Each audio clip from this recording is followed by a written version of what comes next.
All right, shalom, shalom. Call hello Yahweh Bahashem, Yahweh Shai, Bahashem, Rakah HaKodash. Shalom and salutations and double honors again to the elder apostles of Great Millstone, where I continue to learn 100% truth. Shalom to the elder bishops and the elders, the prophets, the teachers and the evangelists also of Great Millstone, where I continue to learn this 100% truth. Shalom to the speckled bird, the confused face, the Akim and Akwa, the Akim on the highways and byways doing this work, and last but not least, the elect.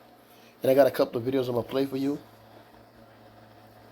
Pray that you be edified with it, man. And things are just, revving up, and news and prophecy, keeping you updated. So let's check it out.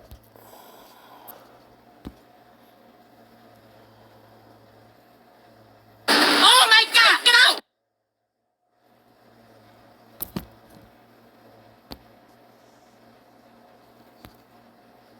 Shit!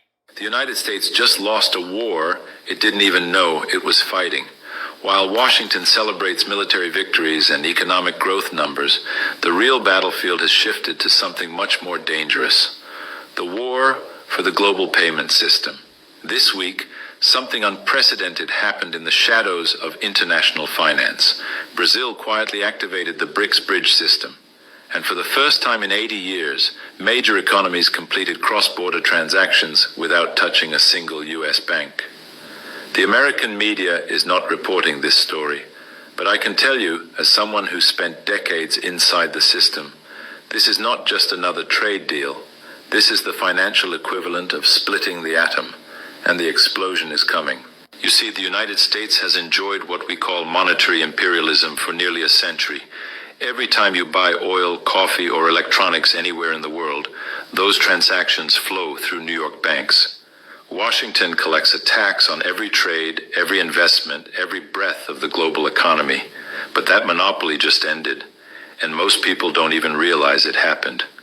My name is Paulo Nogueira Batista Jr. I served as executive director at the International Monetary Fund. I sat across the table from finance ministers of collapsing nations. I know how empires fall. They don't collapse from outside invasions. They collapse when their money stops working. And the American money is about to stop working. Let me explain what happened this week in Brazil. President Lula signed an executive order that sounds boring to most people, but this order just declared independence from the U.S. financial system. Brazil can now trade directly with Russia, China, India, and South Africa using our own central bank digital currencies. No dollars, no SWIFT system, no permission from Washington. Think about what this means. When Brazil sells soybeans to China, we no longer convert our reais to dollars first. We settle the trade instantly using blockchain technology backed by our central banks. The transaction is faster, cheaper, and completely invisible to U.S. regulators. For 50 years, America's greatest weapon was not their military, it was SWIFT, the Society for Worldwide Interbank Financial Telecommunications. Every international bank transfer in the world flows through this Belgian company controlled by the U.S. Treasury until now. The BRICS bridge is not just an alternative to SWIFT. It is a declaration of war against monetary colonialism, and it's working. In November 2024, Russia and China settled $20 billion in bilateral trade using this new system. In December, India and Brazil completed energy transactions worth $15 billion. By January 2025, South Africa joined the network. The numbers are still small compared to the global economy, but remember, every revolution starts with small numbers. The internet started with a few university computers. The United States just lost a war it didn't even... Okay, so that was the first one.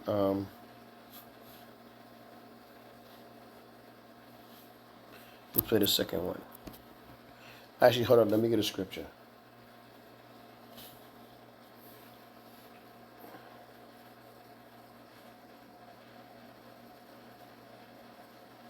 Damn.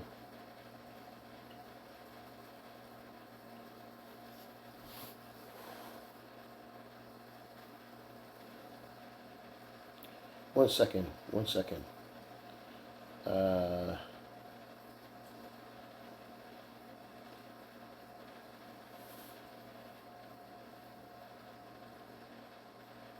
Damn, what's the scripture at?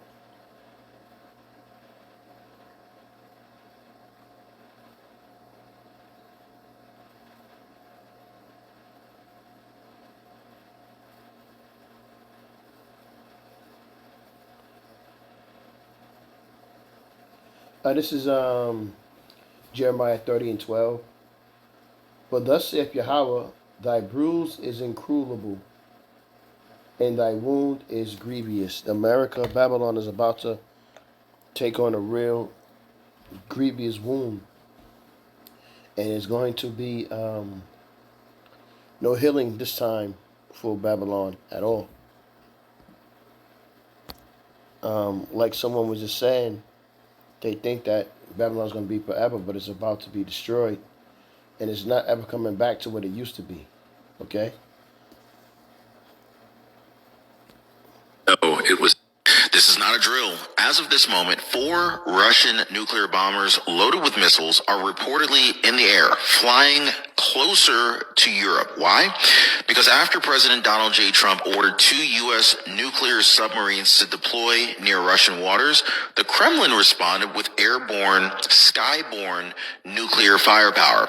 But this is only half the story, because just hours later, Israeli Prime Minister Benjamin Netanyahu signed off on a plan that even his own military warned against: a full occupation of Gaza, hostages still trapped, global leaders demanding a ceasefire. But Netanyahu, he's done waiting.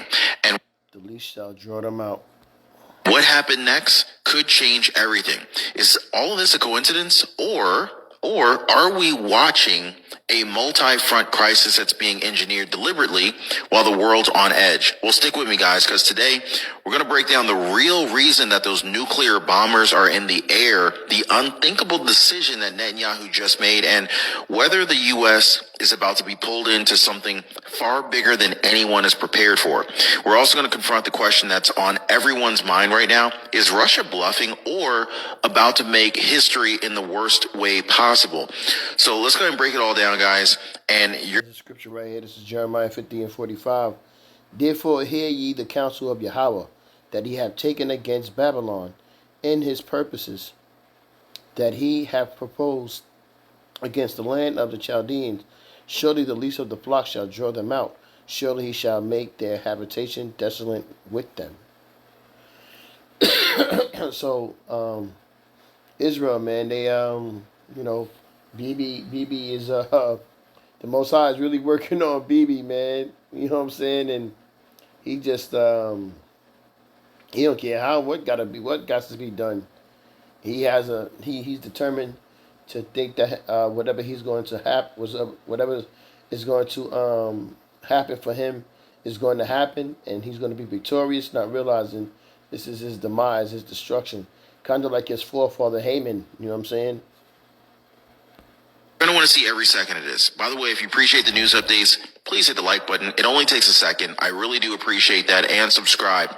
So here we are. We're living in a moment that future generations may study if we're lucky enough to still have peace to reflect on it.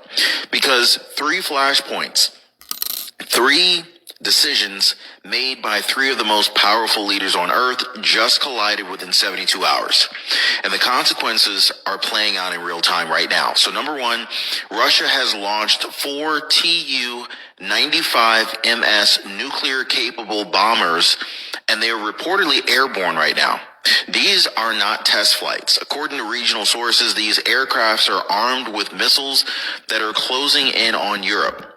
Their origin, redeployed from the Far East, now stationed much closer to the front line.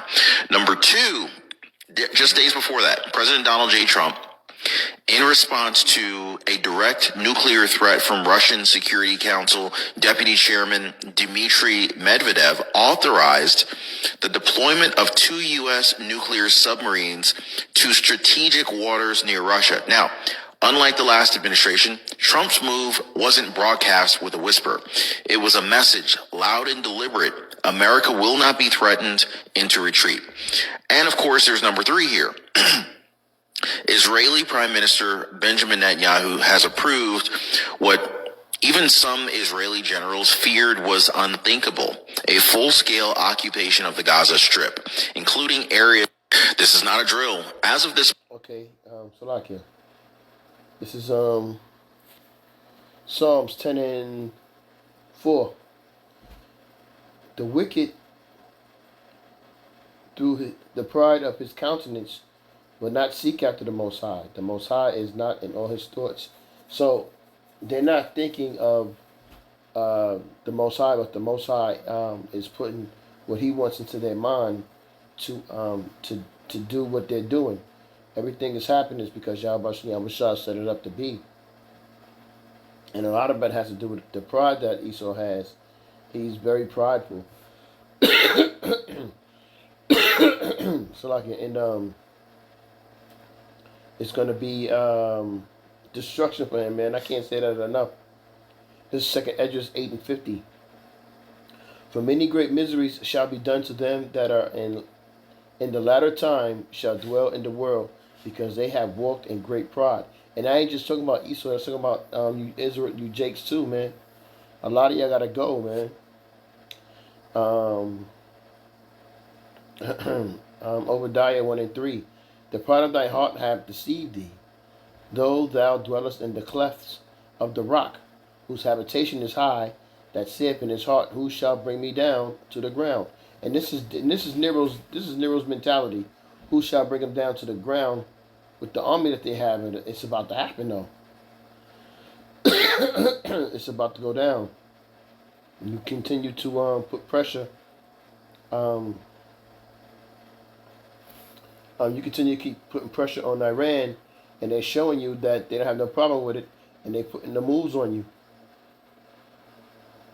And this is why we try to come out and tell you, you Israelites, to seek Yahweh and Yahweh Shai, because if you're not on the right side when what judgment's about to happen, go down, you're going to be destroyed. Baruch 4:28. Well, as it was your mind to go astray from the Most High, so being returned, seek Him 10 times more. And you're not doing that, man. You're actually pulling away from Him. Isaiah 55 and 6. Seek ye the Lord while He may be found. Call ye upon Him while He is near, because He's not going to be here for you soon. For you 2/3 Jakes, basically.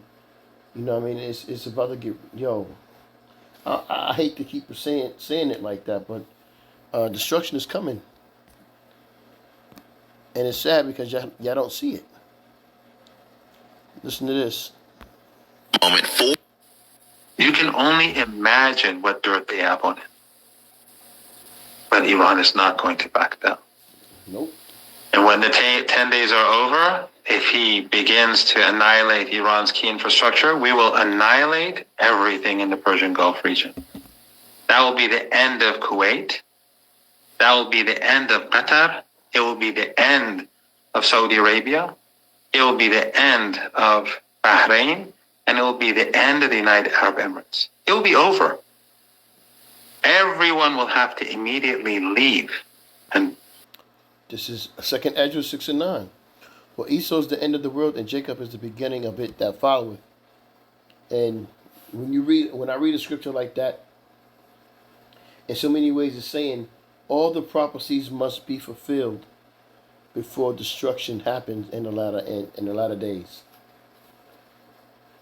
Ultimate destruction is those missiles hitting Babylon and also Israel. That's what I'm getting when I read 2nd Esdras 6 and 9. Isaiah 34 and 5. For my sword shall be bathed in heaven. Behold, it shall come down upon Idumea and upon the people of my curse to judgment. Okay? Go to Jeremiah what, 49 and 10? But I have made Esau bare, I have uncovered his secret places, and he shall not be able to hide himself.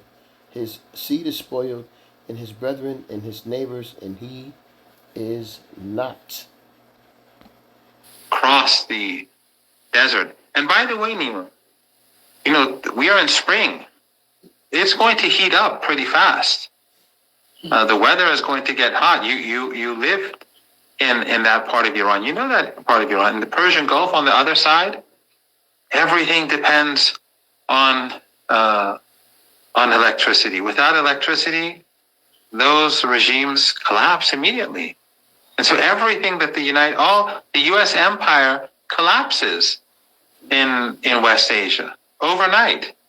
And of course, the Iraqis will take them out, and Yemen will take them out. So if they go for all-out war, the Iranians will go for all-out war, and so will the Axis of Resistance.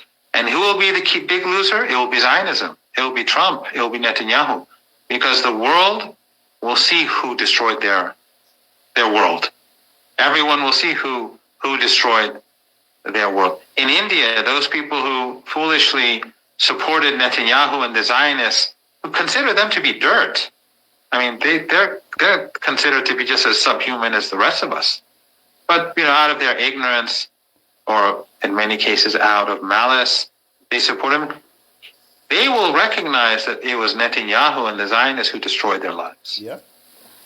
The world will see everything for what it is. So when the 10 days are over, fine. He can do what he can begin. But Iran will finish the job. We are determined. We are going to end this war, this aggression that's been going on against our country since 1953, once and for all. And that's what's going to happen, man. Yahweh Shem Shah is going to get us up out of here, man. Let us go back to our own land. I got another scripture for you. Jeremiah 23:8. But Yahweh liveth, which brought up and which led the seed of the house of Israel out of the north country, which is Babylon, and from all countries whither I had driven them. That's the four corners of the earth. And they shall dwell in their own land. That's Israel. Mine heart within me is broken because of the prophets. All my bones shake. I am like a drunken man, and like a man whom wine hath overcome, because of the Lord and because of the words of his holiness. Yeah, man, we get ready to get out of here. This is going to escalate. It's not going to just slow down. Even though they doing a 2-week ceasefire, they're going to come back with more. All they doing is refueling and adding more ammunition. So call her lawyer Yahweh Shem Yahushua for that, man. Because we about to get out of here real soon. Like the scriptures just said, he's going to take his people out of the northern country. He's going to take his elect out of the northern country and bring them into their own land, which is Israel. I'm going to you edify with that quick lesson, man. Call her Lord Yahweh Bahashem Yahushua Bahashem Kahakradah Shalom again, and salutations to the elder apostles GMS on down, and Shalom to the elect.